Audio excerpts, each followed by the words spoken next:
Alrighty, guys, welcome to OpenXCom, Terror from the Deep, the world of terrifying silence. Now, you may be wondering, this isn't Greg Tech. Well, yeah, basically put, long story short, basically the way the Greg Tech videos are going to be working from now on are significant progress. Let me just do this for a second while I'm talking. Basically put, significant progress needs to be made in Greg Tech before I want to do a video on it because, well, twofold. Number one, uh, you guys watching me mine ores and trees and harvest resources for 16 hours straight is boring as all hell. And for me, there's no way for me to make that entertaining.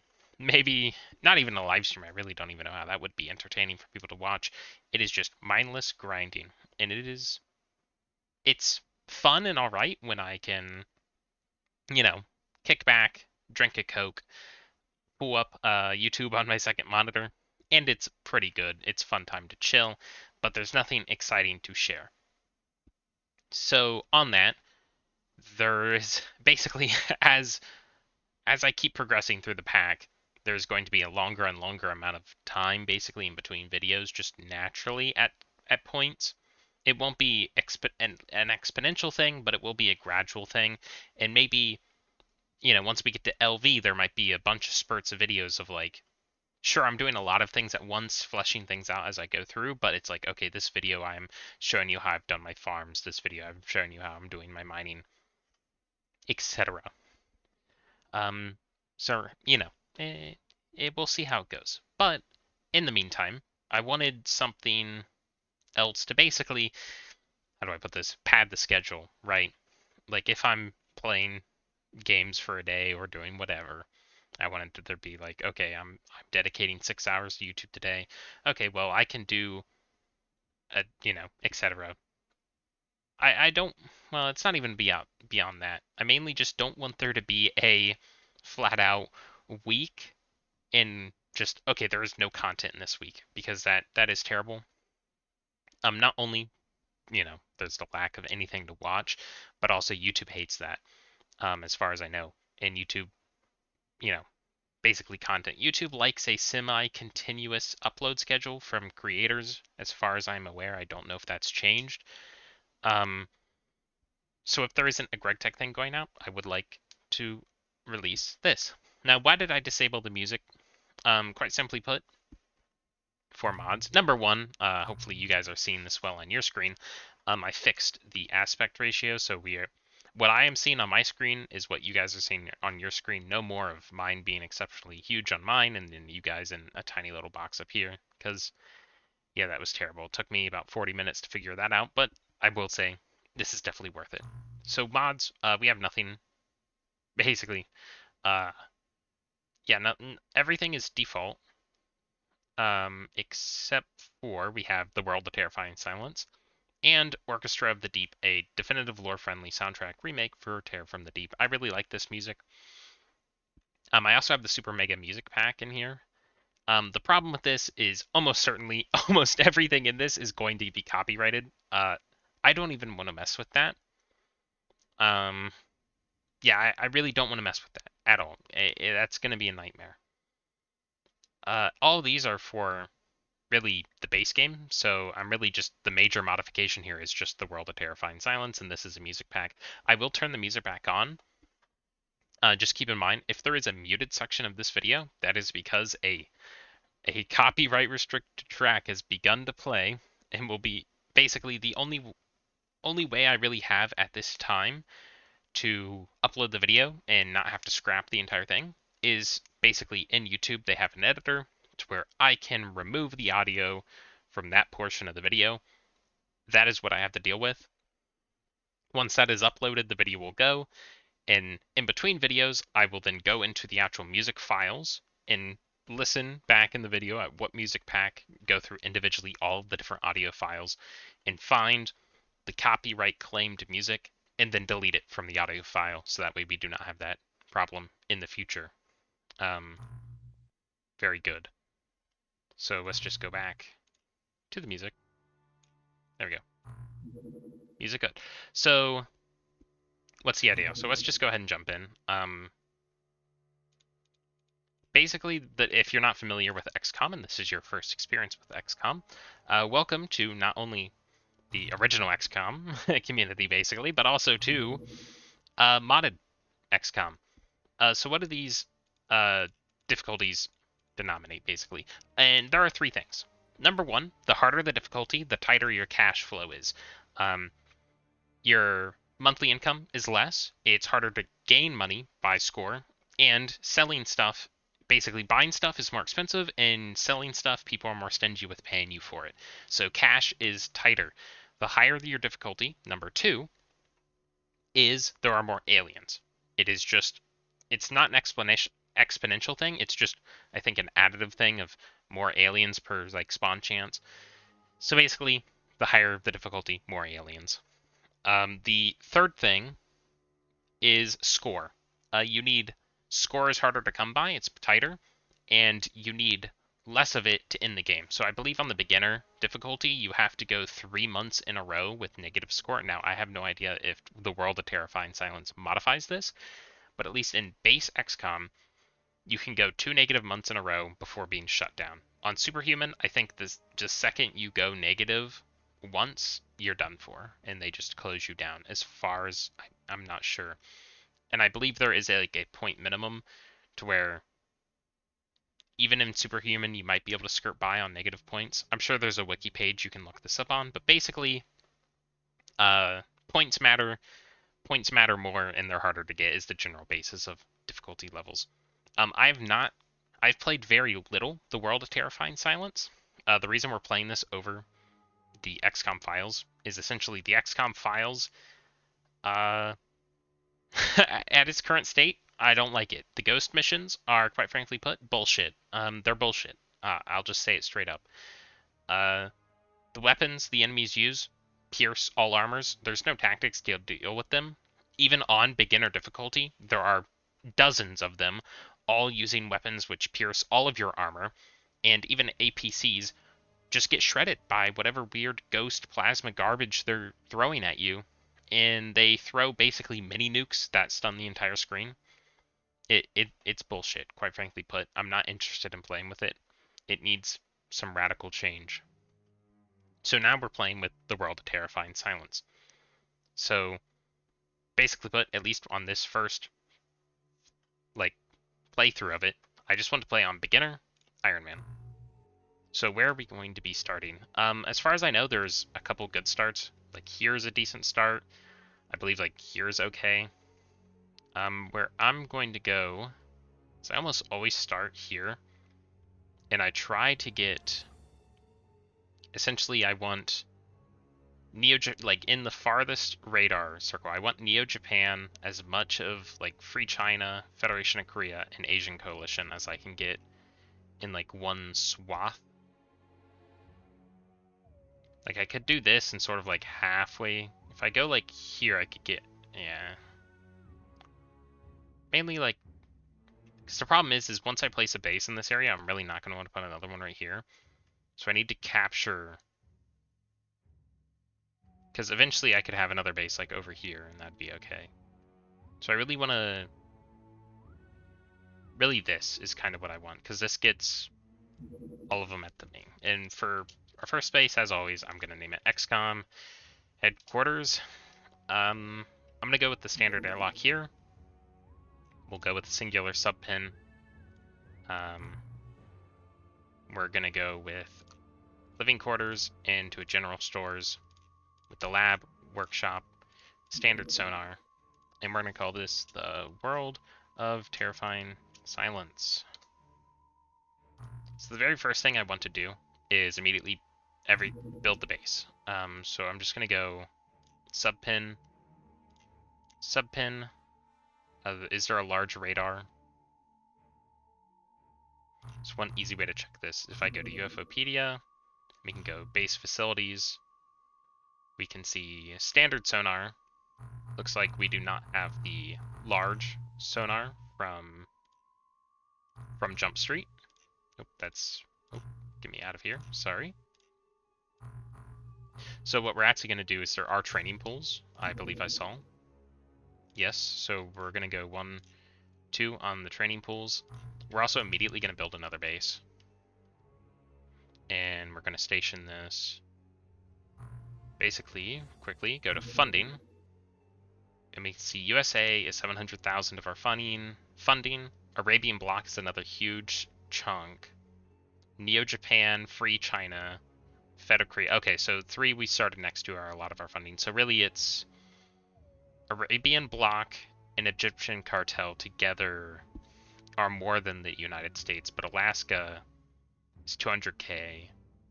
If we can get Euro Syndicate, Arabian bloc, and the Egyptian cartel in one base, it would be worth to go there. Otherwise, USA and New Mexico are better. That's too far. So our next base needs to cover... We'll have one Antarctic base, maybe like here, to cover like this, and Alaska can be left to die. But we want to cover the USA and Mexico with the next base. Almost entirely is the idea. So if we go here with the farthest reaches of the radar, we'll be able to hit everything. So here we can go, ideally with this base, I'm going to call it Proving Ground. When they allow us to have training pools in the base, in bases, ideally what I want, build facilities. We're not going to bother with an outpost. Is there large living quarters? Yes, but it's extremely expensive as always. So we'll just go living quarters. We'll instantly queue the sonar to complete after, and we'll go sub-bin. And then general stores and a training pool. So we know that's done. The next thing we want to do is buy up to 20 aquanauts. Actually, are we at the end of the month? No. Okay, we start on the 1st of the month. So we'll go to 20 on aquanauts. We'll just go ahead and purchase that. We have room for 10 more scientists, so we'll just get those away right now. There's nothing to manufacture. So this database, nothing. Special weapons. So we'll just go with special weapons immediately and put 5 on the database, and the rest that come in will go on weapons. I want to try to get something to build, because currently we have 5 technicians, which are just, if we look at our base maintenance monthly cost, we can see here technicians. Currently $125,000 a month are just being wasted on nothing, which is terrible. You can see Seamaster. So here's the Seamaster. You can pause and read this if you feel like it. It's armed with the deep bomb launcher, as far as I'm aware. There's absolutely no way I'm going to have it fight really anything that cannot, sit there and just die.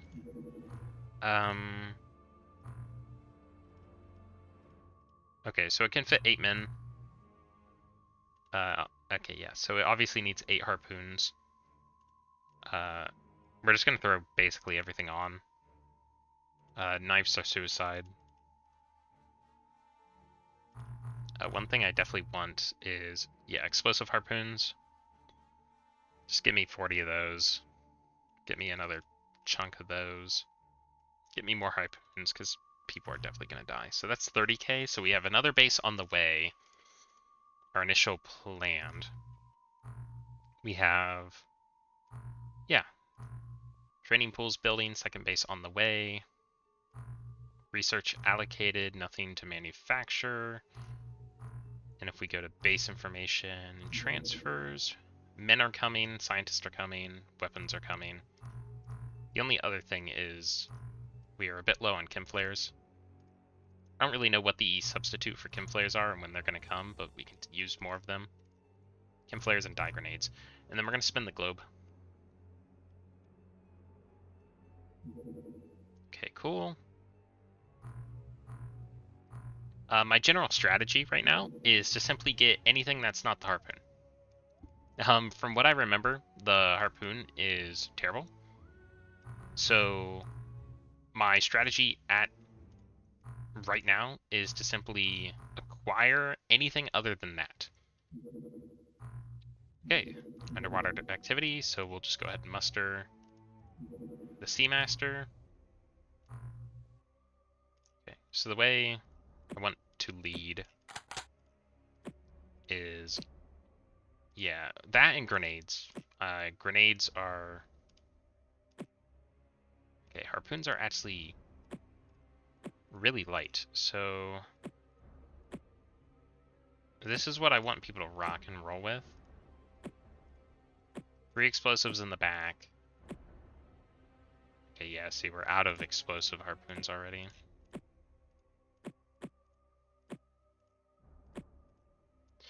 So let me just click stats for nerds. So it's 28 armor piercing, 26 high explosive, 23 freeze on... I didn't see... Maybe there is a tranquilizer harpoon? We'll need to bring those, if so. Okay, what do we have to deal with? Okay, so these guys are actually gonna, like, destroy me. Okay, so this is loaded. 24% chance. So what I'm actually going to do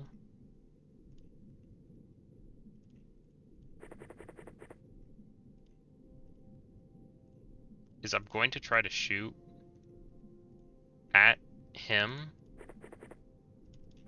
from behind cover. Oh my gosh, these things are so heavy to use. YOLO. Okay, wow, okay, that's amazing. So everything still has full-time units because it's turn 1. So next what we're going to do is I'm just going to try to move the squad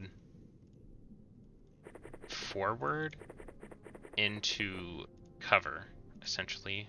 So behind slopes, divots, anything that's going to make them harder to hit intrinsically, but also behind cover. The last thing I want is for people to just be out in the open, ready to get basically blown up. Because the last thing you really want is for someone behind cover to successfully draw fire and for it to miss and to hit someone else, just off the act of the enemy missing, which is always terrible. Defeats the entire purpose. So there's another one. It's gone out of distance again. So we'll move up to the next cover. It's actually aerial now. Sling a harpoon. Wow, okay. 100% success rate on the snapshot rookies. Wow, that's textbook. You can't ask for anything better than that. We shall feast our eyes on that because we're never seeing that again. Okay, you'll never see a mission that clean ever again in this playthrough. That is peak gaming right there. Okay, so the men are in, the scientists are in. Very good. So the rest on the weapons. Because while that was nice, I dread the day when we have a mission not that nice and we get clapped. So we'll continue to spin the globe. The reason I have 20 Aquanauts is simply put, training pools can train 10 each. So the next thing we're going to do is we're actually just going to set 10 guys onto that corpse and just let them go. This is where all the guns are locked behind. So yeah, we'll have 5 on that just to keep it going. 10 leading towards alien containment. Yeah, so we can now produce all of these different things. So our guys can actually be set to work. Oh. Thought we could produce those. Or is it purchase? Right, yep, I'm too used to normal XCOM to where the red means building. So we have underwater gun. Underwater gun, this is the main thing, I believe, right? The ADS. Dual environment grenade launcher, sounds good to me. I'll take one of those with... I'm only really interested in the explosives. We'll take 8 of these. I believe these will be our standard rifle for now. Lance jet. Multi-barrel revolver, auto 3. Is it explosive? Useful short range? Okay, we'll take that for UFO breach. Try that out. This is the main thing, Magna Blast. Yeah, this is... You'll start to see where a lot of my strategy comes in with the Magna Blast grenades. Yeah, there's tranquilizers. So we'll actually take none for now because we still can't actually get anyone. And here's the hard suit. So this is what I'm wondering. How heavy is this bad boy? 17. How heavy is the hard suit? So 37 no reload. I think that's doable on some of the stronger people. Anyway, we'll want a hard suit. What I actually want to see is strength. That's stamina. Strength. 37. Okay, so we actually only have one guy who can... He'll be overweight, but he can do it. So, doable. Good enough for me. So here's all the equipment. So now time to redo the sub. So say goodbye to all the harpoons. It's a blessing that we only had to use them that much. Yeah, so we'll use this, the lance jet gun. Then we're gonna want easily 20 Magna Blast, 3 Magna Pack.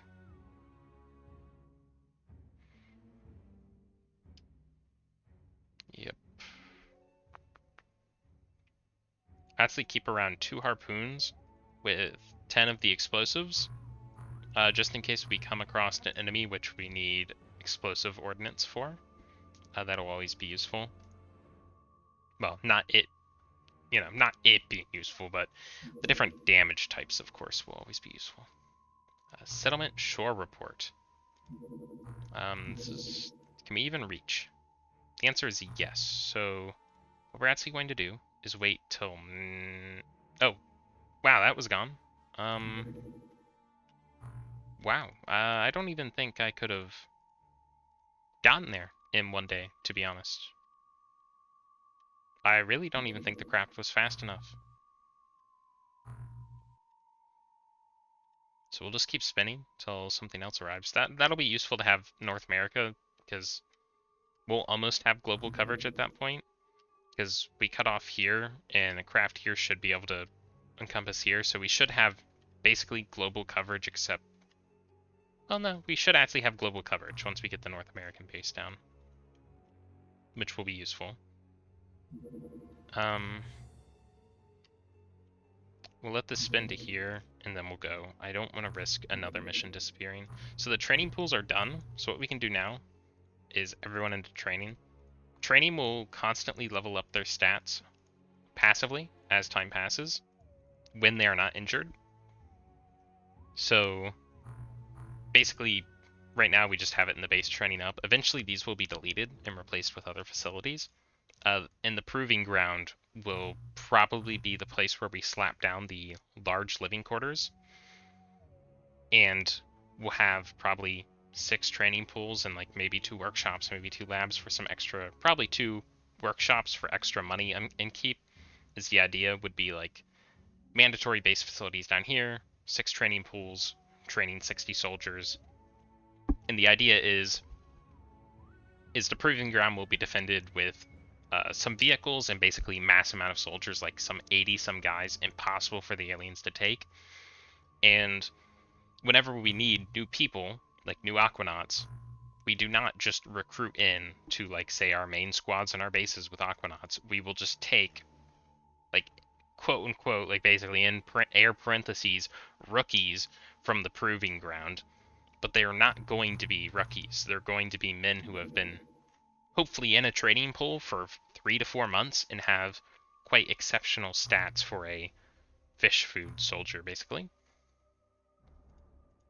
So this is a shore settlement mission. So this is going to be on land. Essentially, okay, there is pre-prime. How do I want to do this? I want a clip, and I want 2 grenades on every man. And that's it. That'll be how we rock and roll this. And we're going to hope that we don't spawn by some guy who's going to insta-kill the entire squad. Oh, no. Well, I misdid that. That's fine. So we're going to auto-fire. Auto-fire again. And that's going to explode. Then we'll Magna Pack this guy out of range. There we go, he's dead. Then we'll advance to here. We're gonna hot potato a grenade off of this guy to him to pick up He has 31, needs 13 to throw. We'll sprint to here and attempt. Okay, that should be him dead. We'll crouch here in the smoke for cover. We're going to move this guy down the side of the map and crouch on this high ground. Just going to move up and identify. Creeper terrorist.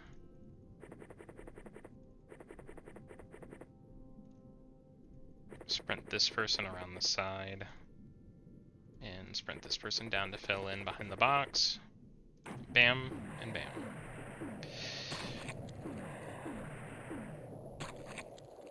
And that's, well, quite another textbook mission. Definitely went a lot smoother because of the fact that we have the guns, obviously. So yeah, as far as I know, the World of Terrifying Silence does not work off of the close combat mechanics that the XCOM Files has, to where the XCOM Files has evasion and resistances and natural armor values, which make combat a lot more interesting, especially with accuracy values at range, to where certain guns drop off. As far as I know, the World of Terrifying Silence, yep, so the alien dies because there's no containment facility. Pirates attack cargo ship. So here's the first Terra mission. Well, we can't run it yet. We actually have to let the craft get back. It has enough fuel, so we're just going to send it now. And, okay, we actually outpaced the sun. So that's 2 missions in 1 day from the squad.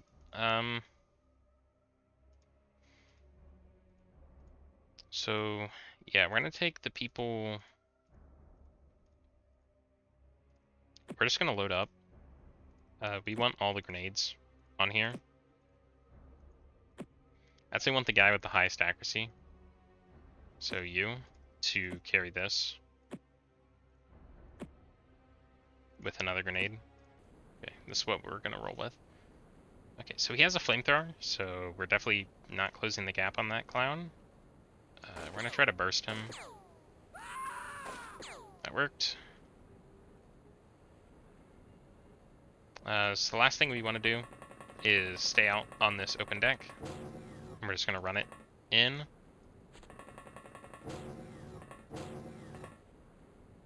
This is dangerous in a lot of cases. Very much so. Oh, that is a mistake. Obviously, I do not want to send the guy with the grenade launcher below deck.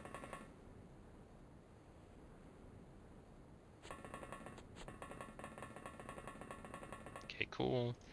You flank out this way.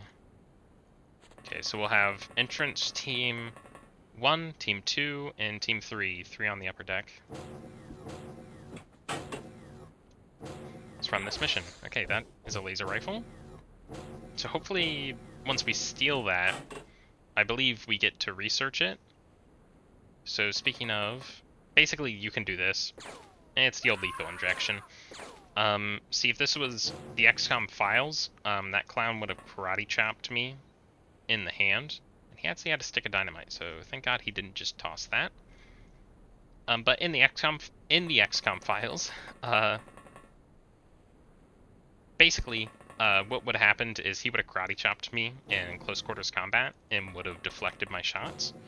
There just isn't that in standard XCOM. So I need 20 to shoot. So stepping through and actually turning is too much. So we'll auto from the door, and that's going to work out just fine. I don't believe we start with prison cells, so even though that guy is technically not an alien, I believe he's just going to die because there's no proper containment anyway. No close quarter combat is a blessing and a curse simultaneously. Close quarters combat is exceptionally useful. We can't let this guy have a turn with the flamethrower. So we're actually just going to lethal injection him. It's exceptionally useful because it makes earlier missions a lot easier because, well, you know, lethal injection is pretty strong. But it makes harder missions, and like especially capturing, a lot harder. Someone's going crazy with the flamethrower or some bombs. It makes later missions harder when you're trying to capture stuff. A good example is the Syndicate in the XCOM files. You need to take the Syndicate alive. They're like mastermind guy. The problem is that he has like 10 billion HP, and you're never gonna kill him. And he's a total joke.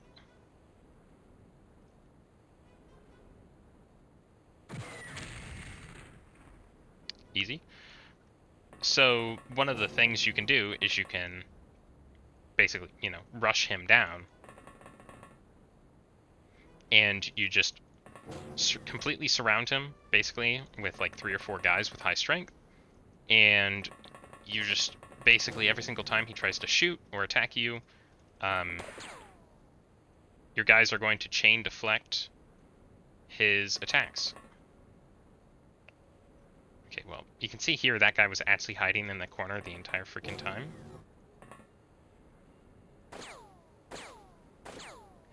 So I have 21, so I'll take an aimed.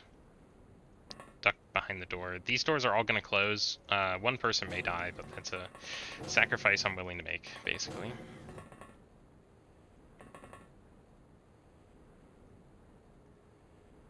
And then this person, we're just going to charging up. One thing I like to do, you can just do this and cycle through do not reselect units. This will give you a very quick overview of basically all the guys who still have time units on this bar, so you know you're not forgetting someone off in the depths of the ship. There's the flamethrower guy. There's that idiot with the AK-47.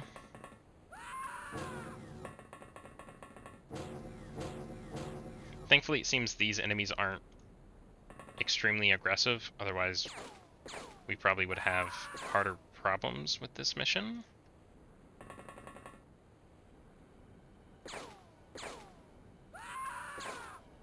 But for now, good old trusty lethal injection seems to be working out just fine for us. We'll step to the sides, hopefully that idiot figures out,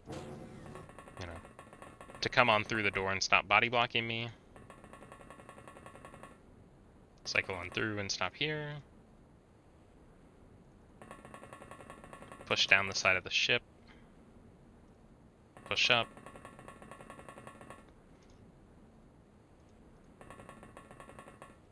I'm wanting to think that there's only a singular, quote-unquote alien, but cultist left is my assumption.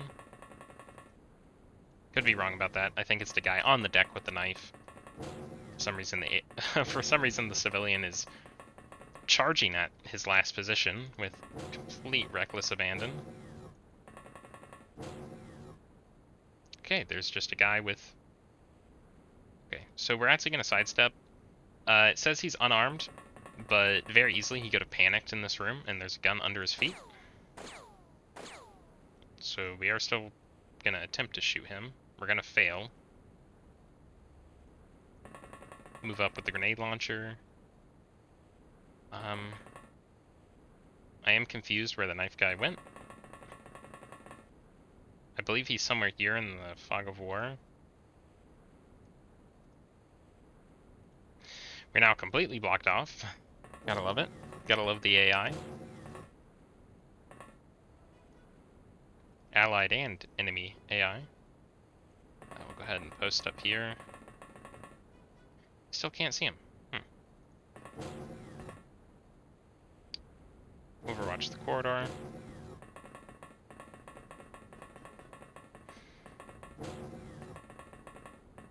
See here, they're just... Ugh, the civilians, man. Okay, so he didn't grab a gun, but we'll just go ahead and blow him away.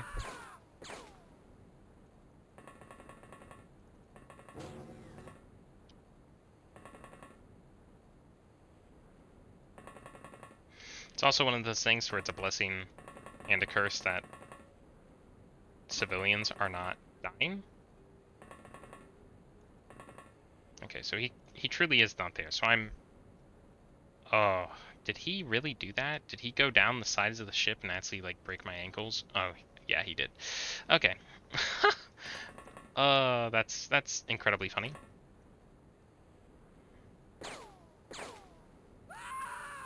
Okay, that was it. 4 civilians dead. So, I was mentioning with dead civilians here. Um, basically, when civilians die, you can see that through Fog of War. So it helps, track down those last few aliens.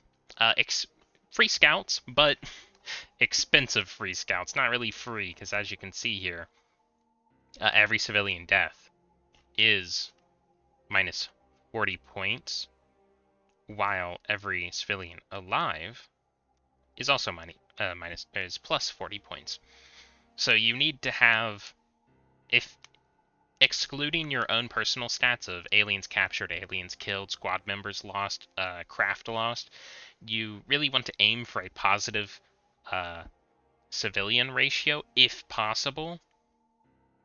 If that's unachievable on a mission. But there are some terror sites you're going to turn up to, and it's going to be time to glass the town. And at that point, you just better hope that there's enough aliens there to glass to at least pad the stats a little bit on everyone dying. So there's the creeper corpse. These creatures look like tangles of thin tentacles. Their closest ancestors are starfish. The bodies of creepers contain many genetically different organs, presumably implanted artificially. So now we can get alien containment. There we go. We're also going to want to queue up laser carbine, which is enough to take 5 off self-projected projectiles. Because this is going to get the laser weapons acquisition, which is going to give us the rifle, SMG, and cutter. Laser weapons are, as I believe I remember, are a surface-only weaponry. So they will be extremely useful in like terror missions and surface missions, but not obviously the most intrinsically useful at all points in the game. Construction of general stores complete at the proving grounds. Perfect. So 2 more days on that sonar.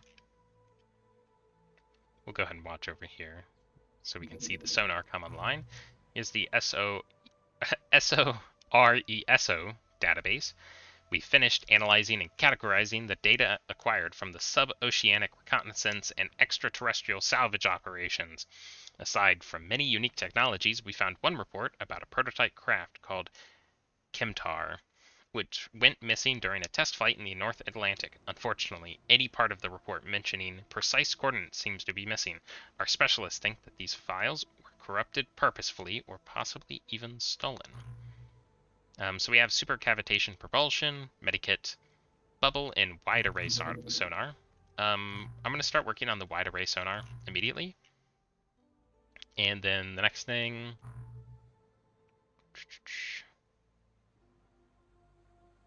Flying submarines are useful, so we'll queue up that for later. Yep, there's our standard sonar. We're not going to hire any people here at the Proving Ground. We'll hire people the next month, just purchase 10 to come into the training pool. The reason I don't is I'm not going to pay people a full month's wage for 1 day of work, essentially. So there we have our laser carbine. It's 30 laser damage. Accurate and light. This civilian laser weapon is powered by a superconductive battery and therefore requires no ammunition. Its laser beam can partially penetrate armor, which has been statistically shown to reduce any armor's effectiveness by 50%, usable only on the surface, however. So, good during terror missions, not good during, well, underwater missions. We'll hold off on buying any of those till we get the rest of the research so we can compare all the guns. So we can see your maintenance cost us $1.7 million. Our income was $5.4 million, and they gave us a pay raise of nearly $500,000. Everyone is particularly happy with our dealing with local alien incursion, our score of 374. So what does this mean? So if you're playing XCOM for the first time, you can have a positive monthly rating, but somebody down here, we'll just use Brazilian Union for example, there might be another box down here that says the Brazilian Union are not particularly happy with are not happy or not satisfied with your progress in dealing with the local alien incursion and have agreed to and have like decreased their funding. Essentially usually what that means is the terror site happened in their country and you got the fat minus 400 points because all of the civilians died and you had to glass the town. So it's such a like malice, such a negative point modifier in their country alone that it upsets them. Like in this month, the USA, that settlement disappeared. Well, that was probably like a minus 100. Well, I got some points from researching. I got a plus 200 mission on a cargo ship, and another couple hundred points from some different missions. So generally, it was like, okay, minus 200 points compared to the plus 700 I got everywhere else. Okay, averages out. We're all still happy. It's just particularly bad missions that go bad in their countries they can get mad about. Or if you're just another easily common thing is you're technically missing missions, like UFOs keep landing in their country, but this happens a lot in UFO Defense, the entirely land-based version of XCOM, the prequel or the game before this one, to where if you don't have radar in that country and aliens conduct missions a lot, even though no missions are technically showing, they're still happening, which makes those countries mad, and eventually they will be subverted by the aliens and withdraw their funding from the XCOM project. So there's alien containment built, well researched. So we'll just go ahead and build alien containment immediately. Then on the second base, what we're going to want to do is purchase 8 of these and 40 of these bad boys. And we're going to get 10 Aquanauts, because that's how many we can train. And the laser carbine is probably good enough for rookies, so just to have anything here, we'll just have 10 laser carbines for now. And that'll allow them to defend themselves in the worst case possible, while completing our skeleton crew complement, basically. Then, yeah. Oh, so yeah, I've spun without having some guys assigned, which is really bad. We'll go the rest on laser weapons acquisition. And that is the first month. I don't think we lost no one, right? Yeah, we've lost no one. That's amazing. At least for this first episode, I think I'm gonna call it here. Uh, that's a pretty perfect month, if I'd say so myself. Half of the reason I'm gonna call it here is number one, full month, very concise, very complete, but also the fact is I have no idea how many of these tracks are going to be copyrighted. So I really don't want to run the risk of having one track playing multiple times over the course of multiple missions and one, say, 2-hour episode, 2-hour recording that could have been prevented by simply taking a break and double checking with YouTube to be like, hey, is this illegal or not? So that's the idea behind that. But that is a damn good start, if I'll say so myself, into the into Terror from the Deep. So I hope you guys have enjoyed this episode. Please like, comment, especially comment. It really does help with the algorithm. Really, the best thing you can do, I think, for engagement on videos is comment. Not only does YouTube like it, but even more so than YouTube liking it, I like it personally. I really do appreciate the comments. They're really the big part of why I do this is just sharing unique, cool games with people who might not be fully exposed to them or are looking for a bit more into. Man, I like XCOM and I've played Long War for some of the newer XCOMs, but I'm really interested in classic XCOM, and I've heard there's mods for it. What are those? What is the gameplay like? I'm hoping to showcase it a bit and maybe see if you'd like something like that as well. But until the next episode, I hope you guys have a good rest of your day.